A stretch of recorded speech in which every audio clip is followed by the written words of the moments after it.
Handling your emotions is one of the biggest things you have to learn about being an adult. Handling your emotions is not something you just learn overnight, right? It takes a lot of experience to be able to, not get mad at something, not get upset about something, and overall handle yourself correctly.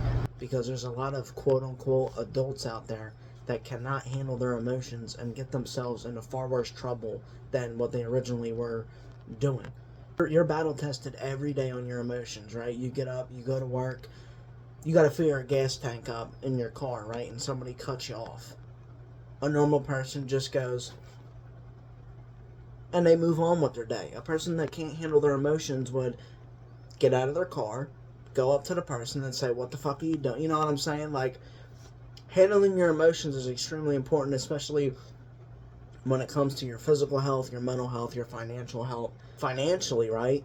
If you're not mentally there and you're just completely buying shit all the time and you're just buying shit because you're sad and you want to make yourself feel better, that's not being mature. That's not being an adult. Because in the end, did you really need that shit that you bought? Probably not. You're just upset and you want to make yourself feel better by buying stuff. I've seen plenty of people that I went to high school with that have gotten in trouble, and I'm not surprised because they couldn't handle their emotions. Also, by an employer-employee standpoint, right? You're not a fun boss to be around, and I'm not saying that your bosses are supposed to be fun around, but just say I mess up at work, right? And I'm scared shitless that my boss is going to be mad at me. I shouldn't be like that. Bosses shouldn't be like that. If you're a boss, a supervisor, they should be able to handle their emotions and be able to control their employees and control themselves if something bad happens. It's not fair. Everybody makes mistakes, right? And if you have managers and bosses screaming and yelling at you, that shit ain't professional, dude. I'm sorry.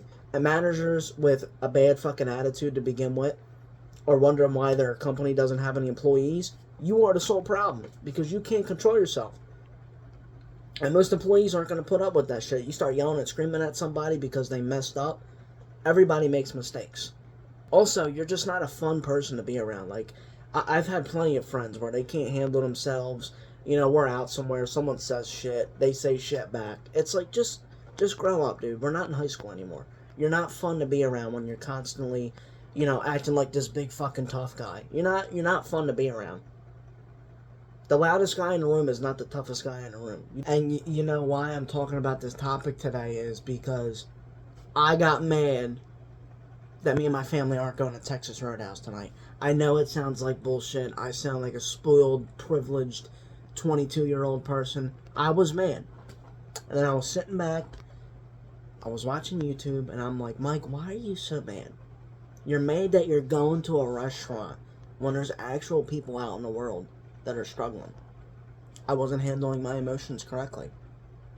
I was acting like a quote-unquote bitch because I wanted to go out. We still got food at the house. We got plenty of food we can eat at the house, but I just wanted to go out. And I was acting like a very emotional person, and I had to put myself in check, and I figured, you know what? Let me just spew this shit on YouTube because, handling your emotions is very important, and I needed to put myself in check. Yeah, man, the next time you get mad, next time you get upset, just think, just relax, just calm down. There's always a better way, right, than getting yourself in bad trouble.